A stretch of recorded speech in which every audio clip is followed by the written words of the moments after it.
மகாராஜா படத்தின் கதை என்னுடைய கதை காப்பியடித்து விட்டார்கள். தயாரிப்பாளர் இயக்குனர் புகார். என்னன்னு கேட்டீங்கன்னா என்னுடைய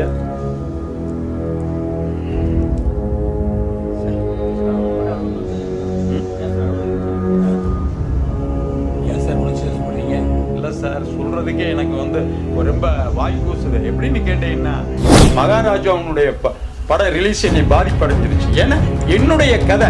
நீங்க ஏற்கனவே சினிமா ஆர்வலரா யார டைரக்டரா போட்டீங்க? அவரு உங்கள்கிட்ட எப்படி கதை சொன்னார்? கார்த்திங்கிறவர் எங்கிட்ட இந்த கதையை சொல்றாரு. அதுல எனக்கு இன்ட்ரெஸ்ட் ஆகுது. அப்போ நான் என்ன கதை சொன்னாரு? அந்த கதையோட பேர் என்ன?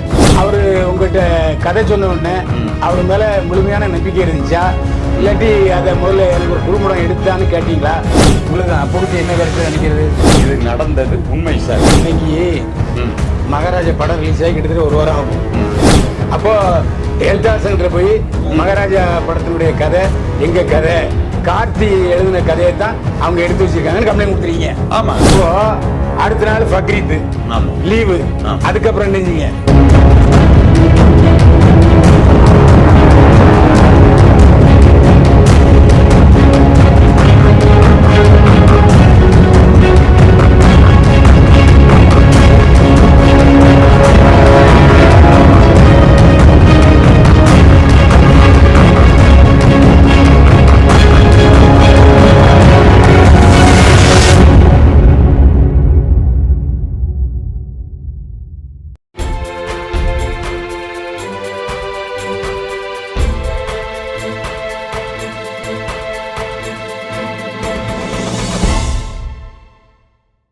போற்றுவார் போற்றட்டும், புழுதிவாரி தூற்றுவார் தூற்றட்டும், என் கடன் செய்திகளை சொல்வதே. சக்தி சினி நியூஸ் சேனல் நேயர்களே, இன்றைக்கு பரபரப்பான தகவல். மகாராஜா படத்தின் கதை என்னுடைய கதை காப்பியடித்து விட்டார்கள். தயாரிப்பாளர் இயக்குனர் புகார். விஜய் சேதுபதி கதாநாயகனை நடித்து அனுராக் காஷ்யப் வில்லனாக நடித்த மகாராஜா படத்தை நித்திலன் சுவாமிநாதன் கதை திரைக்கதை வசனம் எழுதி இயக்கியிருக்கிறார்.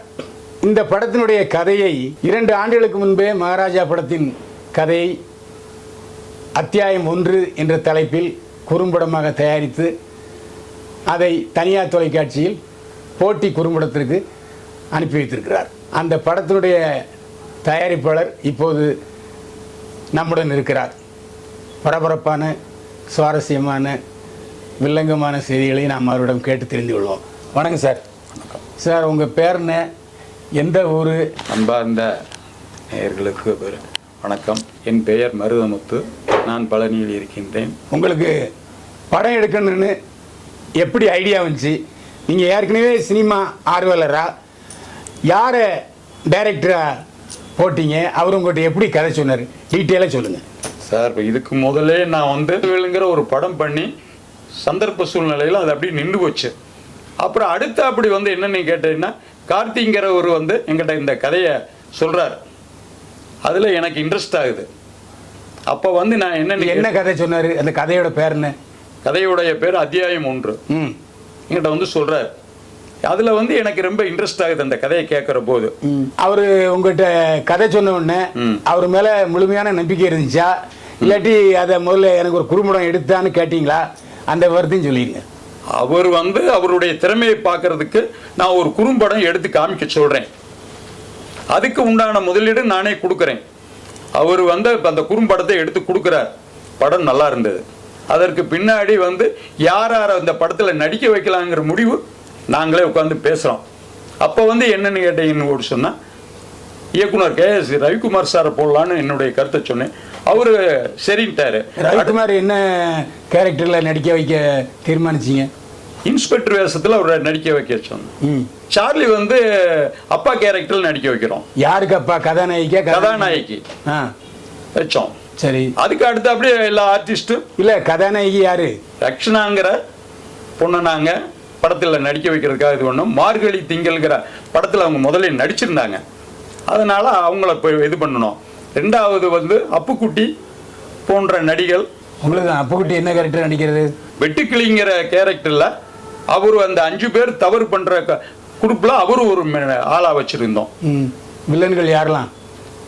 வில்லன்கிறது சார், வில்லன்கிறது வந்து அதாகப்பட்டது இந்த கதையினுடைய 5 பேர் சேர்ந்து செய்கிற தவறு தான் இந்த படத்தினுடைய கருவே. அப்ப கதாநாயகன் கிடையாது? கதாநாயகன் கிடையாதுங்க. சரி, இப்போ என்னைக்கு படப்பிடிப்புக்குன்னு திட்டமிட்டு ஊருக்கு போனீங்க? எந்த ஊருக்கு போனீங்க?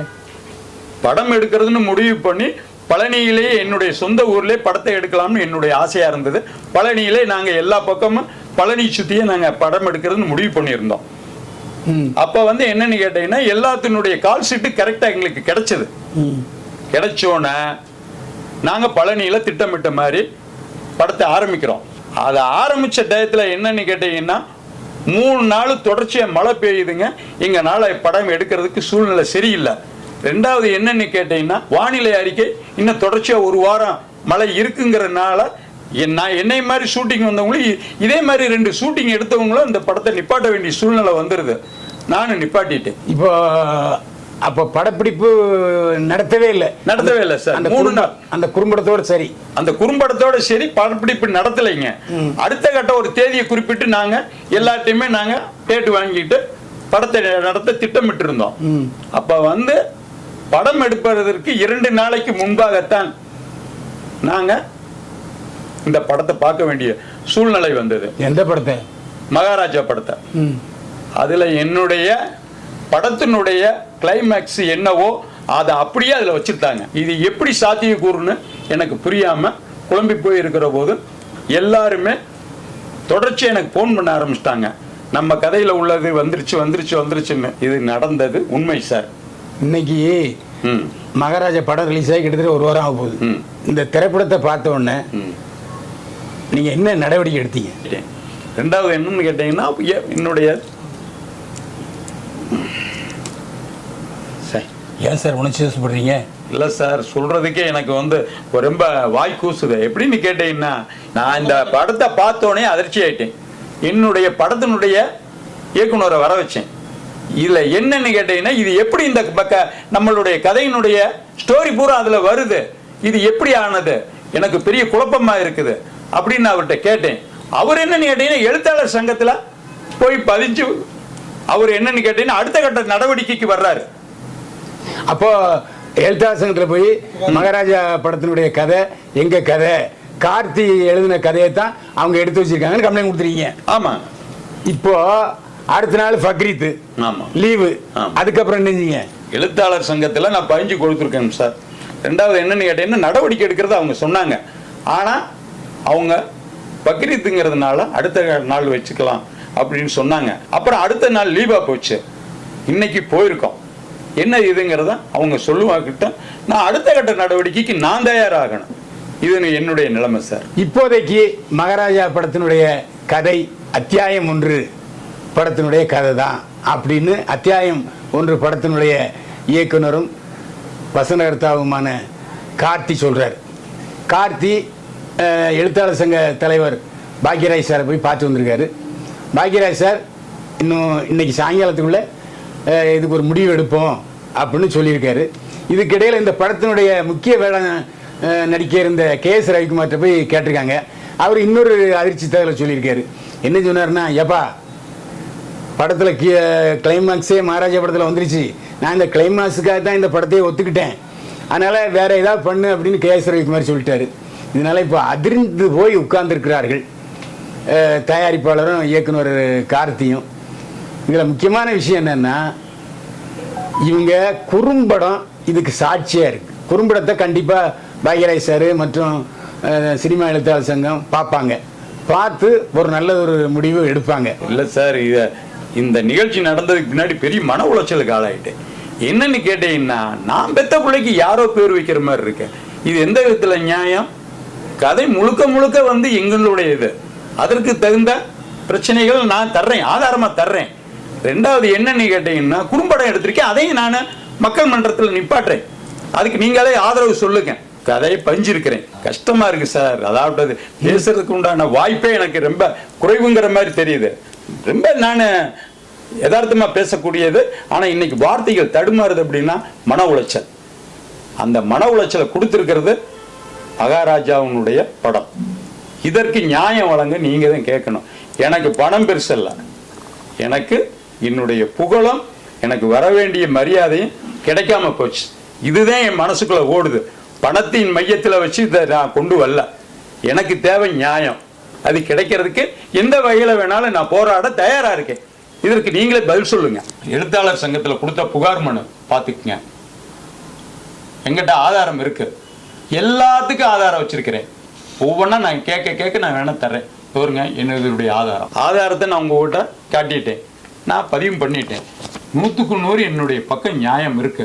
இதுல தீர்ப்பு எனக்கு கிடைக்கணும்னு நான் போராடிட்டு இருக்கேன். 4 வருஷத்து உழைப்பு சார், என்னுடைய உழைப்பு மட்டுமல்ல, எல்லா பேத்தினுடைய உழைப்பும் இருக்கு. உங்களுக்கு என்ன சந்தேகமா இருந்தாலும் என்னுடைய ஆர்டிஸ்ட் லைன்ல கேளுங்க, ஆதாரத்தை நான் கொண்டு வர்றேன். எங்கிட்ட இருக்கிற ஆதாரத்தை பூரா நான் சமர்ப்பிக்கிறேன். அவங்க கிட்ட அந்த ஆதாரம் இருந்தா கொடுக்க சொல்லுங்க. அதை விட்டுட்டு நான் பணத்துக்கு போராடுறல அல்ல. நியாயம் என் பக்கம், நியாயம் என் பக்கம் கிடைக்கணும் சார். இதுக்கு முதல்ல நான் ஒரு படம் பண்ணேன். அது சந்தர்ப்ப சூழ்நிலையில் அந்த படம் வரல. ஆனால் இப்போ முழுக்க நான் எல்லாமே கரெக்டான முறையில் பண்ணி நான் கொண்டு வந்துட்டேன். எனக்கு நியாயம் கிடைக்கணுங்கிறதுக்காக நான் கேட்குறேன். என் படத்திற்கு KS ரவிக்குமார், சார்லி, ரக்ஷனா, அப்புக்குட்டி, இன்னும் திரையுலகம் முன்னணிக்கெல்லாம் நான் அட்வான்ஸ் கொடுத்து பழனிக்கு கூட்டு போனேன் ஷூட்டிங் எடுக்கிறதுக்கு. இதை விசாரிச்சுக்குங்க. இந்த கதை திருடப்பட்டிருக்கு. நியாயத்தை எதிர்பார்க்கிறேன். நல்லது ஒரு தீர்ப்பை கொடுங்க. நிறைய பேர் இப்போ புட்டிசல் போல வந்துடுறாங்க. சமீபத்தில் கூட சாமானியன் படத்தில் டைட்டில் ஏன் டைட்டில் இன்னொருத்தர், கதை ஏன் கதை அப்படின்னு ஒருத்தர். ஆனால் 2 நாட்களில் அதை பேசி முடிச்சு சாமானியன் படத்தை ரிலீஸ் பண்ணிட்டாங்க. ஆனால் அதே சமயத்தில் இதுக்கு முன்னால் விஜய் நடித்த ஒரு படத்தினுடைய கதை என்னுடைய கதைன்னு ஒருத்தர் சொன்னார். அதை பாக்யராஜ் சார் தான் உண்மையிலே இது அந்த படத்தினுடைய கதை தான், அதில் எந்த சந்தேகம் இல்லை. நாங்கள் சினிமாவில் உள்ள பல சங்கங்களை எதிர்ப்பு தெரிவிச்சது. ஆனாலும் தனி மனிதனாக என்று பாக்யராஜ் சார் போராடி நன்றி என்ன அந்த எழுத்தாளருடைய பேரை போட்டாங்க. அதுக்கப்புறம் ஏதோ நட்டையீட்டு தொகை கூட கொடுத்தாங்கன்னு சொன்னாங்க.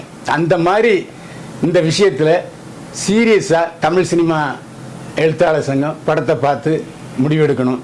ஏன்னா இவர் ஏற்கனவே முதல் படத்திலேயே பாதி படத்தோட நின்று போனாரு. இப்போ ஆள் வசியா இருக்காரு. அவர் என்ன சொல்றாருன்னா, ஏன் படத்தினுடைய கிளைமாக்ஸை எப்படி அவங்க எடுக்கலாம், எனக்கு அது கௌரவ பிரச்சனை இல்லையா, நான் பெற்ற குழந்தைக்கு இன்னொருத்தர் இனிஷியல் போடுறேன் எப்படின்னு ஒரே பரபரப்பா இருக்காரு.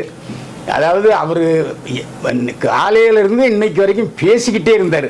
ஆனால் கேள்வி வைக்கிறதுக்கு சரியாக அவரால் பதில் சொல்லக்கூடிய மனநிலையில் இல்லை. ஏன்னா அவர் ரொம்ப மன உளைச்சலில் இருக்கார். டைரக்டர்கிட்ட கேட்டால் என் எதிர்காலமே போச்சு அப்படின்னு சொல்லிவிட்டு கேமரா முன்னாலே நிற்க மாட்டேங்கிறாரு. இன்னைக்கு சினிமாவுடைய நிலைமை இப்படித்தான் இருக்குது. ஆனால் என்ன ஒரு விஷயம் கேள்விப்பட்டேன்னா, மகாராஜா படத்தினுடைய கதை எங்குமே பதிவு செய்யப்படவில்லை. ஆனால் கார்த்தி எழுதிய அத்தியாயம் 1 படத்தினுடைய கதை சினிமா எழுத்தாளர் சங்கத்தில் பதிவு செய்யப்பட்டது. இது ஒரு மிகப்பெரிய சான்றாக நிச்சயமாக எடுத்துக்கொள்ளப்படும். அதனால் இவர்களுடைய கோரிக்கை கண்டிப்பாக நிறைவேற்றப்படும். நேயர்களே, இது பற்றி உங்களுடைய கமெண்ட்டை கீழே எழுதுங்க.